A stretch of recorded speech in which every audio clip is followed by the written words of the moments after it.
Travellers out there, and welcome to a very special edition of the Tudor Travel Show. So if you've been listening to the show on a regular basis, you know that normally I do one show every month, but this month, the month of July, we're going to have an extra special show. Now, I was recently invited by royal appointment to meet with His Majesty King Henry VIII at what remains of his Priory of St John in Clerkenwell.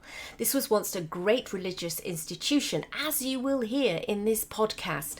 But I so enjoyed my visit and tour of the buildings that I had to go back and find out even more. This time I was to meet with museum director Tom Foakes, and we set about exploring just what remains of the Priory buildings, finding out all about its history and some of the fascinating artefacts that are on display in the museum. And so we'll head straight over to the museum in a moment, and just to say that we'll be breaking up our tour with some wonderful Tudor music which will help us along the way. So let's get ready to time travel and enjoy your own personal guided tour of St John's Museum, Clerkenwell in London. So here I am at the Museum of St John in Clerkenwell, which is a real hidden gem, and I'm really excited to be here today and explore this place with our guide. So Tom, hello and welcome to the Tudor Travel Show, and thank you for having us here today. Well, thank you for coming. So I'm the director here at the museum, so it's my privilege to look after these rather wonderful buildings and all the collections. Great. So I'm happy to help. Really. So we're going to really have a look around today and have a look at what remains here, but also find out about the history of the place and what St John's was like in its Tudor zenith before it was dissolved by Henry VIII in 1540. But before we get into all of that detail and maybe look at some of the, couple of the treasures that you've got here, perhaps you could tell us just briefly about the background. What is this place and how did it come into being? Yeah, of course. So you would have noticed on your way here you have St John's Gate, St John's Square, St John's Lane, St John's Street. There's a fairly strong St John presence in Clerkenwell. Yes, I did notice. And there are also some very strangely named streets like sort of Brisette Street and Albemarle Way, which all have relationships to this building.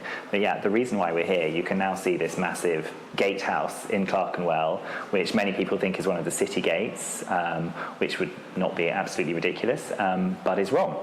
So the reason why we're here is because of the Order of St John, which was a religious military organisation. It was founded in Jerusalem in the 11th century. And from that basis, it spread throughout Europe and had these various buildings all over the place. And this one just here was their London headquarters, essentially. So this was the entrance to their London headquarters, which was a precinct of buildings, and they then had properties throughout Britain. And this was the sort of the centre where all of the wealth from all those lands that was farmed and various bits and bobs that was going on all came through London to then be pushed over to Jerusalem to support their work in ideally maintaining Jerusalem as a Christian stronghold, but also their caring work. So the Knights of St John, the Knights Hospitaller, the Order of St John, the Knights of Malta, they're all the same people, just different names for the same thing. But the key word there is Hospitaller. And they had this caring role. They set up a hospice in Jerusalem to care for sick pilgrims, and that caring role followed throughout their entire history, right up to the present day with St John Ambulance, which is the modern charitable output of the Order of St John. I see. Because it's a strange order, isn't it? It's sort of quasi-religious, quasi-military. Yeah, and as you said earlier as well, the 1540, there was a break.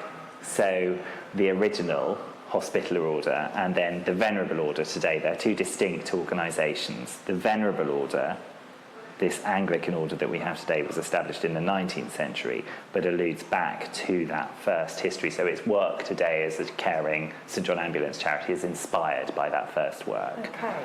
Right, well, thank you for that background. So maybe just to give a bit of a sort of geographical location, I mentioned that we're in Clerkenwell. So can you just give people an idea of where that is in London, and where indeed it was in relation to Tudor London? Because we were outside the city walls, weren't we? Yes, exactly. So you've got the... Clerkenwell is just north of the city, so we're about 10 minutes walk directly north of St Paul's Cathedral, which hopefully locates people today as to where we are. But you're right, back in the Tudor period, London was a walled city, and then Clerkenwell, you're about 10 minutes walk from that walled city. It was just sort of south of Smithfield Market, which is just south of where we are in Clerkenwell today. Yes. So here, Clerkenwell comes from Clark's Well. So there was fresh water here. It was where clerks apparently used to meet and mystery plays were performed, so quite a nice green area. You're on high ground here. The Fleet River, tributary of the Thames, would have run down what are now Blackfriars train tracks. So you're in a good location here. You're, commutable distance from the city, fairly quiet, fresh water, high ground, fresh air, all quite nice. Yeah, really good. I remember reading a quote once about the Charterhouse, which is not far from here, is it? And there was a letter from one of the residents of Charterhouse Square saying how much they enjoyed their property there because it was out of the press of the city. Exactly. And all the filth and the disease and so on. So a very nice location for this major quasi-religious military order here. Yeah. And as you say, a headquarters really for the organisation in England at the time. And by the time that the order was dissolved, this was a really grand suite of buildings. So as you said, you had the Charterhouse that was just sort of southeast of here. There was the Nunnery of St Mary, which was just sort of northwest. So there were these religious, and then you've got Old St Bart's as well. So there were all these religious communities around here kind of doing their thing just outside the city, all quite pleasant, very, very smart. And there are accounts where when foreign royals and various dignitaries came to London, they would sometimes stay here at the Priory rather than stay in the royal palaces because it was more luxurious, frankly, to be here. And there's an engraving of these drawings that was done by Wingard, the Wingard panorama. Yes. And so you can see these buildings from Southwark, just south of the river, and the Priory buildings in Clerkenwell were on a comparative scale to the old St Paul's Cathedral, the one that burnt down, which was massive. So that gives you an idea again of how grand they were that here. Really does give you an idea of scale, because that was it was an enormous cathedral in its time. And we have fragments of stone in the museum collections here that show from the original buildings, where there's been loads of archaeological digs and whatever else, and they have the original paint schemes and the carving, and it was really decorative and really, really smart, and also bits of Tudor friezes. So Nonsuch Palace, the fabby one that's now gone, had all that amazing terracotta work done by, I think there were Italians who were shipped in to do it. Well, we have comparative bits here. So again, this building had all the sort of the latest decor. It was very nice indeed. And considering you've got these knights who were taking vows of poverty, it's an irony to me that they lived in such fine style. Yes, I think that's quite amusing. Absolutely. And so, we started talking about how it was used by royalty, and it was visited by Tudor royalty, wasn't it? Yes. Who came here? Well, actually, when it was dissolved, Mary Tudor briefly used these buildings as a palace. So again, that gives an interesting sort of narrative to that history. And then, it starts right from the beginning. So in 1185, the then Grand Master of the Order came here to petition King Henry II for support with maintaining Jerusalem as Christian stronghold. So from that point onwards, there were all these royal connections. And the prior who built this gate, so the prior is the head of the order effectively in England, and Thomas Dockwra, who, he didn't build St John's Gate himself, but he arranged for it to be built. Exactly. And Thomas Dockwra travelled with Henry VIII to the Field of the Cloth of Gold as a diplomat. So there's a strong link between royalty and the order. And Robert Hales, who led the... Wat Tyler, who led the Peasants' Revolt. Robert Hales was the then prior here, and he was also, effectively, he was Chancellor of the Exchequer, Lord High Treasurer, that was the title at the time. Okay. And, I mean, he was a bit unfortunate, he was beheaded, so it didn't work out well for him. But, again, having that role in terms of his relationship to royalty, there was always this really, really close link, because the Order of St John was so influential, was so wealthy, was such a massive landowner, and was doing all this hospitaller work too. So, I mean, it was doing a really vital public role, as well as being, you know, this big religious order. That's great. Now we understand a little about the background and the history of the Priory. What would be really fun is to go and try and reimagine what the buildings were like. And of course, some of the buildings still survive. So maybe we could pop outside and have a look. Yeah, sure. So we are out on the streets of London now, and it's a typical rainy English day, isn't it, Tom? Now, I was wondering if you could help me reimagine, if I was here in the 16th century, what would I have been seeing? Because at the moment we're standing under the archway of the inner gatehouse. Yes. And looking towards where the outer gatehouse would have been. Yes, exactly. So we're looking south, effectively. So we're looking down towards where the city walls would be. And actually, if you're a bit higher up now, I know it's Wren, so it's a bit late, but you can see the dome of St Paul's from here. So it's really not that far away. And at the bottom of St John's Lane, so probably maybe 500 metres, I'm not very good with judging these things, there would have been a practical gatehouse, so a smaller gatehouse, but that would have actually been properly, I don't think defensive would have necessarily been necessary, but it would have stopped people coming in and out. Yeah. And then St John's Gate that's here today would have been the sort of grand ceremonial entrance to the Priory buildings. So there may have been, you know, a few outer precinct buildings along St John's Lane, but nothing that important. So you would come up St John's Lane and then you'd be confronted by this massive stone building. It's actually, St John's Gate is built of brick, and then it's got this stone facing. I see. And yes, as I said, it looks like a kind of child's drawing of a castle, essentially. And it's very odd because you've got all these 20th century buildings around it. And St John's Gate looks quite sort of Toy Town scale, but it's 5 stories high. It's just because everything around it is much bigger. Yeah. So you don't get an impression, a correct sense of how big it is. And the ground level here has come up by about 4 feet. Oh, so wow, now that's St a John's, lot, it is a lot, isn't it? And on the north side of the square you can see a door lintel, which now looks like an odd fireplace, but it's actually because the ground has come up so much. I did see that, and I thought, gosh, that's a diddy doorway. Yeah, but that's because the ground level has come up so much. Now that makes so sense. that has made it all seem a bit odd. So you'd have this massive building, and they're on the left-hand side of the gate, you can still see there's a little metal knob that comes out of the wall, and that's the upper hinge of gates that would have gone across. So again, it's in a funny place now because the ground's come up by 4 feet, but originally there would have been gates across the front. Wow. So then you'd come into St John's Gate, go through under the arch, and there'd probably be, I don't know, some sort of sentry or whoever there, and you'd come into the precinct of St John's Square. So the whole of St John's Square, which is this long, thin rectangle, today it's completely ruined because Clerkenwell Road was cut through in the 1870s, so you don't get a sense of what the square was. But pre-1870, it was this long, thin square. The southern entrance into it would have been St John's Gate. On the north side is Jerusalem Passage, again, a reference to Jerusalem and the Order of St John, which would have been just a walkway. You couldn't have got vehicles through there. And that would have been covered on the north side, but all around the square would have been priory buildings, so religious buildings, but also administrative buildings, you know, dormitories, accommodation, the prior's grand house, which was on the north side of the square. So all of that was all around here. It would have looked a bit like an Oxford or a Cambridge college. Right. That's the sort of thing that you would have been coming into. So it would have been very sort of smart and lovely and quite sort of quiet and peaceful.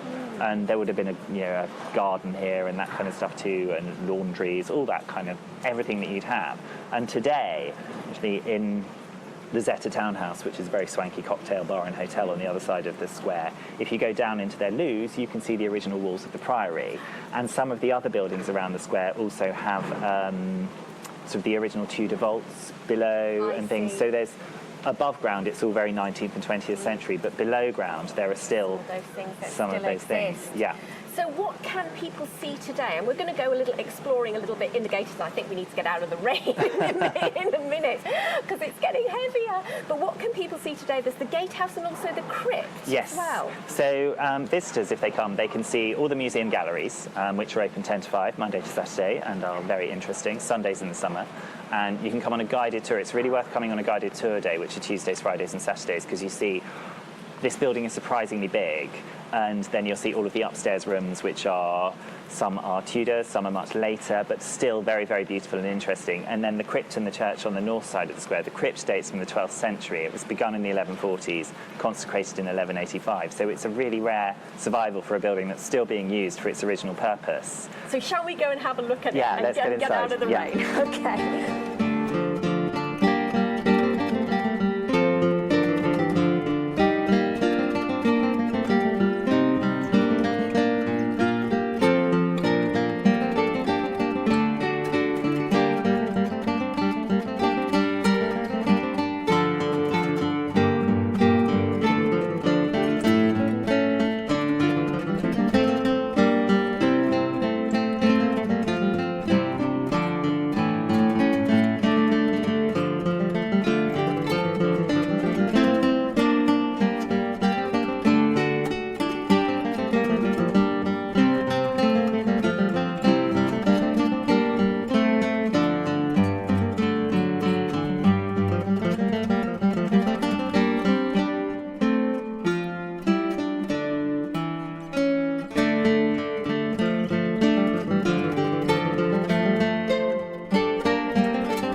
Soaking wet. We're sort of soaking, aren't we? But we are now in the church. Well, it's a more modern church, isn't it? But this was the site of the original Priory church. Yes, it sort of is and it isn't. So, as I say, there was a round nave church that was here originally, and that was begun in the 1140s. Then, sometime in the 14th century, that round nave church was knocked down and then rebuilt in sort of international Gothic style, I suppose, what was fashionable at the time.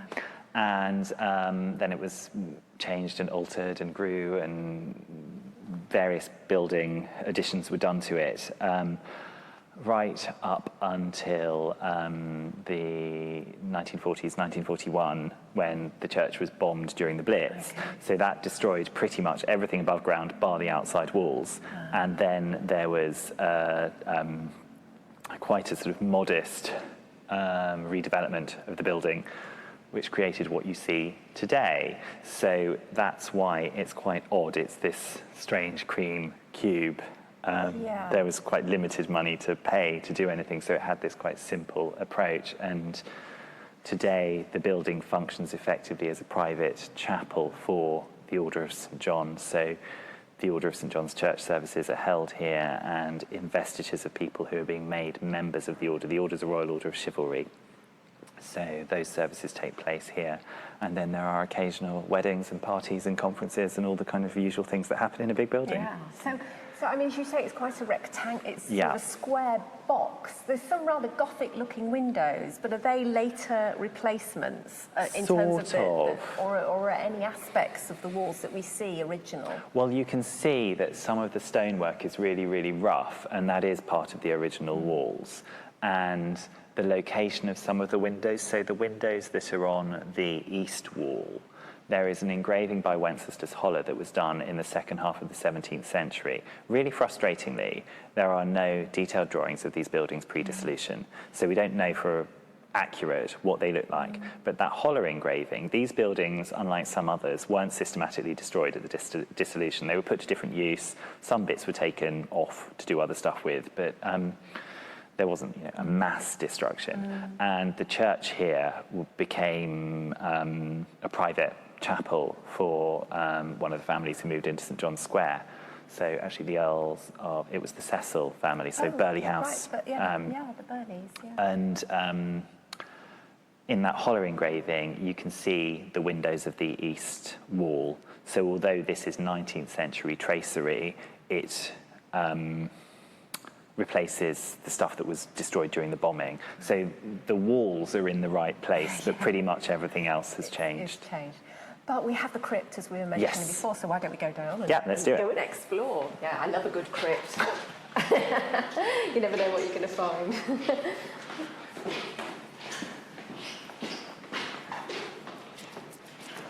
It's going to get cold as well when you get down here. You can feel the temperature drop when you walk down.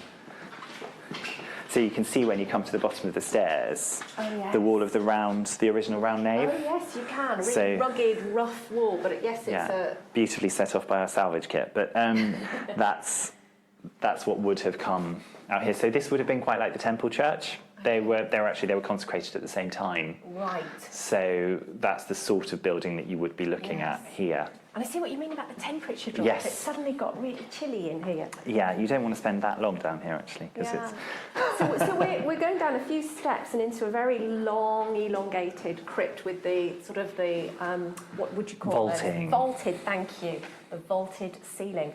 And an interesting effigy at the end. Yes, yes. Well, we can go and talk about it if you like. Yeah, let's do that. So this, I guess, is original. Yeah. So after the dissolution, the church went through a variety of uses. And by the 18th century, it was being used as a second parish church for Clerkenwell. Clerkenwell's population had grown a lot by then. The city had grown outside the walls, and they needed it for that use. And the crypt started to be used for storing bodies, actually. Oh, really? So, and then at the end of the 19th century, it was cleared out. All the bodies were taken off to Brookwood Cemetery in Surrey, one of those big Victorian cemeteries that was created, I think, for cleanliness and disease and all that sort of business.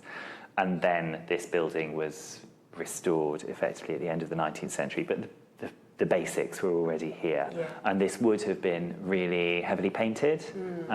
There are in tiny places bits of the original because at the moment paintings. It's all pretty much bare stone, isn't it? Yes. Sort of lovely white, bright stone. Yes, so this would have had much more of a kind of Catholic feel to it. And we've got a very fine looking fellow here, sort of carved marble alabaster. Yeah, and it's of a knight, I imagine. Exactly. Well, you've spotted there is a big 8-pointed cross on his breastplate, which is the giveaway.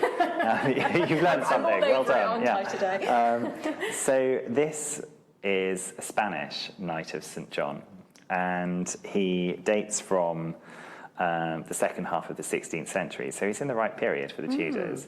And it's his page who is kneeling at his feet, and then this strange lion that looks a bit like a pug dog that his feet are resting on.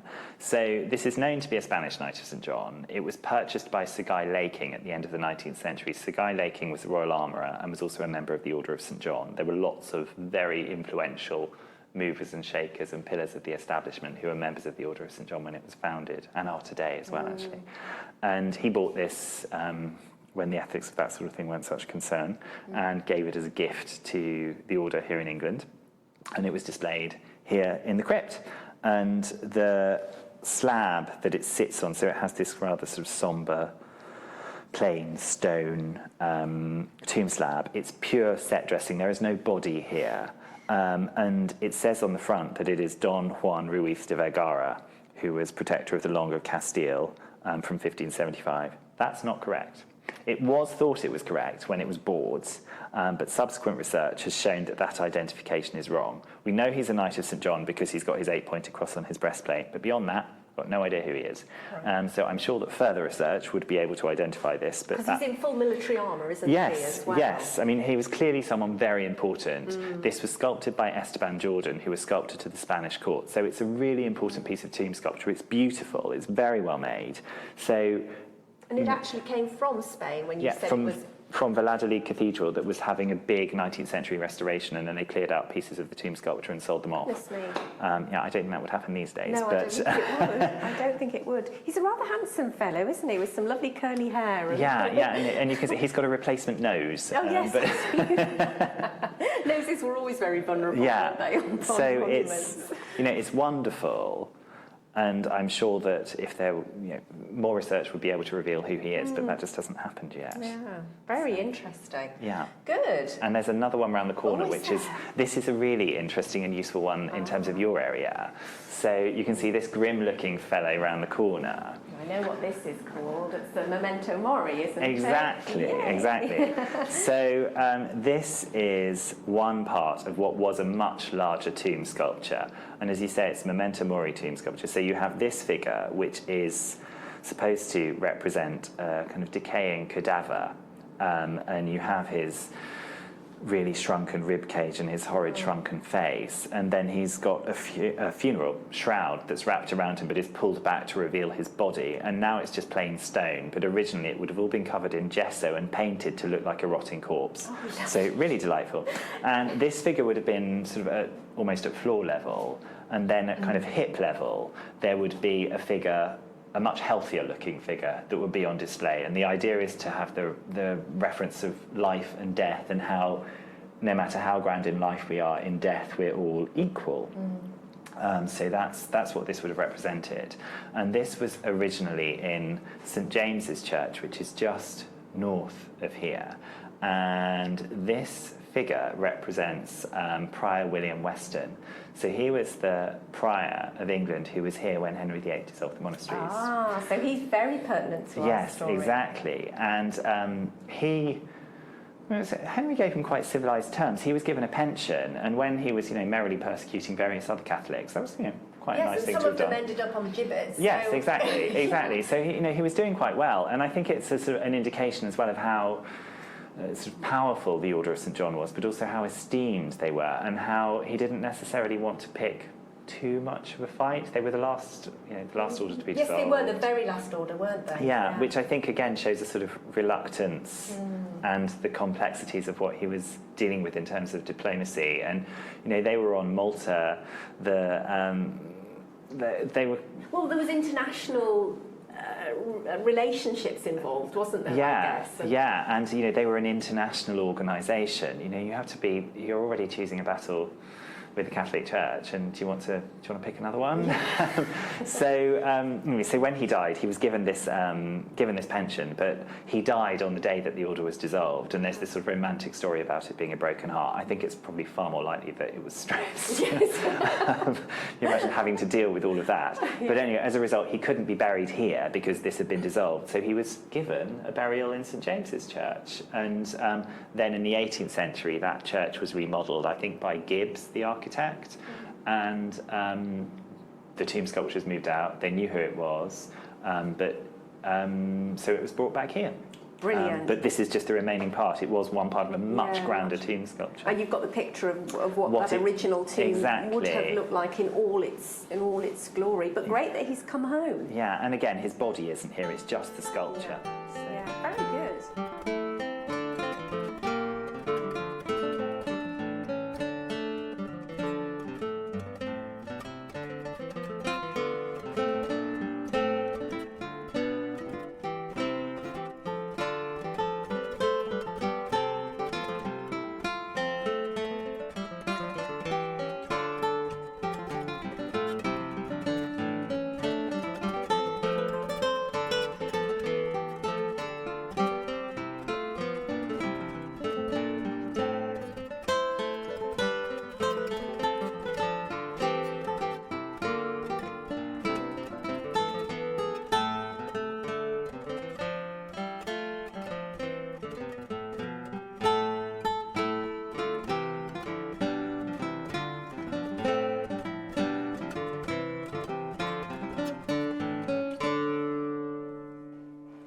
We've come inside now, inside the old, the Tudor part of the building, the gatehouse here. Yes. So tell us about the rooms that we're in at the moment, a little bit about their history and maybe some of the features. So this building was purchased by the Venerable Order, so this Victorian organisation at the end of the 19th century. And when they took it over, it was in a real state. So they began this process of restoration, really, of the spaces. We are now in what's called the Old Chancery, formerly the Chancery, not the old one.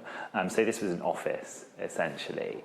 And within the gate It's not really known exactly what these buildings were used for when this was originally built. I imagine some sort of accommodation or administrative buildings. As you can see, it's quite a big building. I mean, this room is probably, I don't know, about 4 metres by 6 metres, something like that. Yes, and there's an adjacent one, isn't there? That's even bigger than that. It's almost like a little mini Great Hall. Yes, almost. absolutely. So, and what you see is largely a Victorian refit in here, but there are some Tudor origins. So there are stone archways that are original and are very worn. And there's this really strange fireplace in the old chancery as well. We're looking at it now, aren't we? I'm running my hand across the stone. So this is sort of classic Tudor, really, and it's carved from, I think it's sandstone. And it has these lovely sort of carved pilasters on either side, and then the central sort of frieze just below the mantelpiece is I think this is supposed to be a dog or possibly a lion, and on the other side there's a deer, and then there are these big cornucopia of fruit and a coat of arms in the centre. And you would think, looking at this, that this would relate to St John's Gate, seeing as it's here in the building. But it doesn't at all. It has no relationship to this building whatsoever. Okay. This was originally in a pub that was just down the road on St John's Lane. And before being a pub, that Tudor building was London residence of Sir Thomas Forster. That building was being knocked down at the end of the 19th century. And one of the first architects who was working on this building was Richard Norman Shaw, very famous arts and crafts architect, and he was also very involved in the foundation of the Society for the Protection of Ancient Buildings. So he knew that building was being destroyed, saw this really important piece of carved Tudor stonework, took it out of that pub and then installed it here. So now we have this really beautiful piece of stonework that relates to Clerkenwell and also shows, I suppose, what a smart area this was, that you've got aristocrats like him living here. Yeah, so, and good on that man for saving this and bringing it here. Absolutely, and then all the the architectural restoration that he's done here. So you see these really lovely massive oak beams. So there's a real sort of base of this building that is Tudor, and then there's this Victorian, Edwardian, Gothic feel that follows throughout, and a lot of that architecture is by this, this 19th century venerable order that's a relatively modern organisation, that they want to allude to this original history of this ancient order or this religious military order and relate back to that. So there's this very sort of sombre aesthetic that follows throughout all the buildings to give that sense of continuity, which is a really interesting story in itself. Really. And while we're up here, I'm sort of looking through these double doors into what is a great hall, but it's a later one. But there's an interesting artefact in there, isn't there? Yes, there is. So that would be really good. Yeah, sure. Let's go and have a look at it. So yes, so you come from the Tudor gatehouse into the sort of Edwardian building, and this was built really as an extension because the order needed more space in the 19th and 20th century as it grew. But we have some wonderful treasures in this room. And as we've alluded to once or twice, the dissolution of the order in 1540, and then Henry VIII's various children and various different roles, and eventually Mary Tudor ended up on the throne. Mary Tudor was a Catholic, married to Philip II of Spain, get the right one. And when she took over the throne, she revived the Order of St John. And what we have here on display is Mary Tudor's charter reviving the order, so the front page of the charter. The other pages aren't as exciting, or actually letters patents to be exact. And you have the massive P for Philip, which seems a bit unfair, rather than an M for Mary. And within the P is a lovely illustration of Mary Tudor and Philip II. And then you have the Tudor rose on the right and the pomegranate of Spain on the left. It's in all those beautiful colours, isn't it? The reds and the blues and the golds. And I really love this little picture of, as you say, Philip and Mary enthroned, sitting side by side. She sort of looks like she's always sort of looking at him a little bit lovingly. Yeah, they do, don't they? They look. I mean, I don't know if they were, but they look quite happy together. They do look quite happy together. All in their sort of purple, well, pink. They're pink. Maybe it was purple. I imagine originally. it was probably purple or bright red or something, some regal colour. And holding their orbs of gold. And Mary has the sceptre in her hand as well. And it's a really detailed picture of her face, actually, isn't it? It's very, I don't know how accurate they did those pictures, but It's a very fine drawing.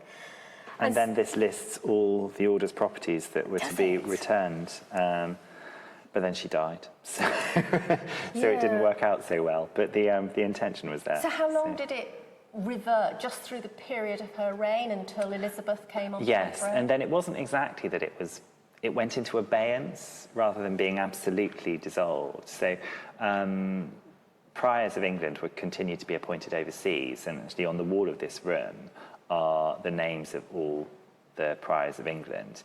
And when you get to post-dissolution, you start looking at the ones in the certainly early 17th century, and they have all these, Lomellino and Bovio and various names that really don't sound very English for the period. Yes. And as I say, in England, it went into abeyance. So it didn't exist really, but there wasn't some sort of out and out rule. Elizabeth was much more tolerant. Yeah, I think she was a pragmatist, wasn't she? She didn't want to make windows into men's souls, to quote her. So yes, but the buildings were used for other reasons, weren't they? Yes. So Elizabeth I leased the building. Actually, Henry VIII, there is an account that he used these buildings for storage, and it's for his tents and toils for hunting in the wars. So, and also for the royal wardrobe. Wow. So, I mean, you can just imagine the size of that. Well, exactly, and the sort of the tents that he would have taken on progress. So, and on all those various sort of jolly things that he did all around the country, sponging off his courtiers. So that was the sort of stuff that was here. And then again for the royal wardrobe. So I mean, he liked his clothes, didn't he? So, and he was a big chap. Yeah.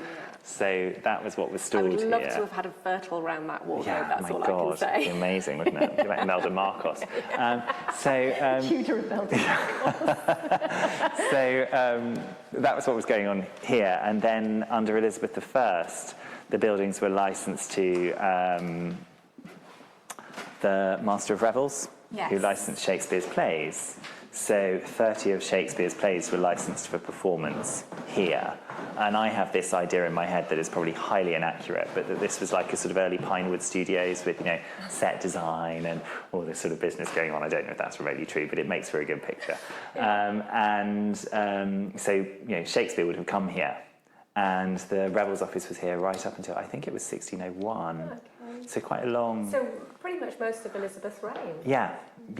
So, and Sir Edmund Tilney, who was the Master of Revels, lived on the north side of St John Square, and there was actually the Shakespeare's London Theatres project had done quite a lot of research into these buildings and trying to identify where things were, and there was a theatre that was near here too that was on St John's Street, or just off St John's Street, sort of opposite Waitrose today, which so only probably 500 or 600 metres from here. Yeah. So there was all this sort of industry and a lot of interesting stuff that was going on in these buildings that's completely separate from the Order of St John, but still has a really interesting narrative to British history and to Tudor history.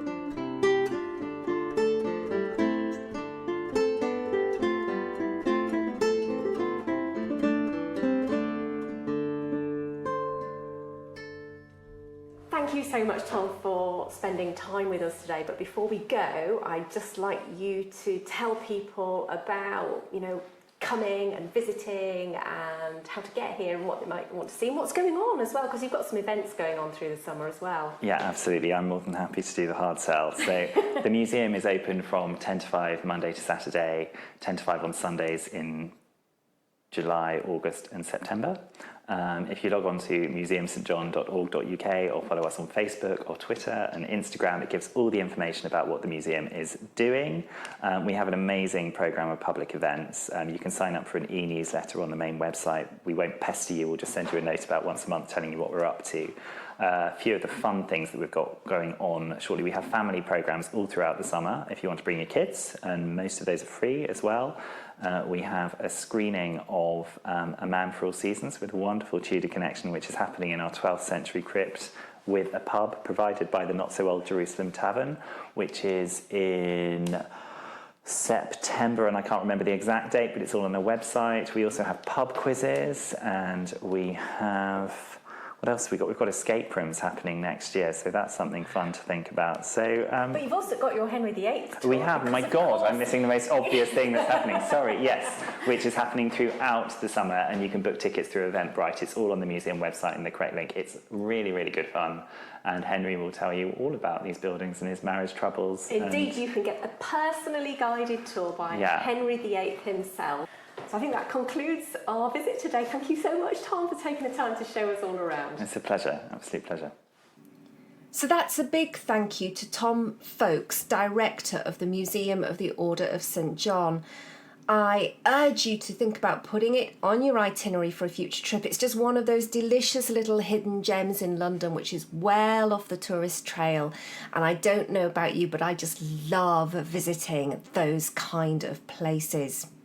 And in case you need a reminder, the website is www.museumstjohn.org.uk, and if you go to the events page, you'll find out about all the events that are taking place, and it's through that page, of course, that you can also book your tickets to the Henry VIII tour and other things that are going on at the museum.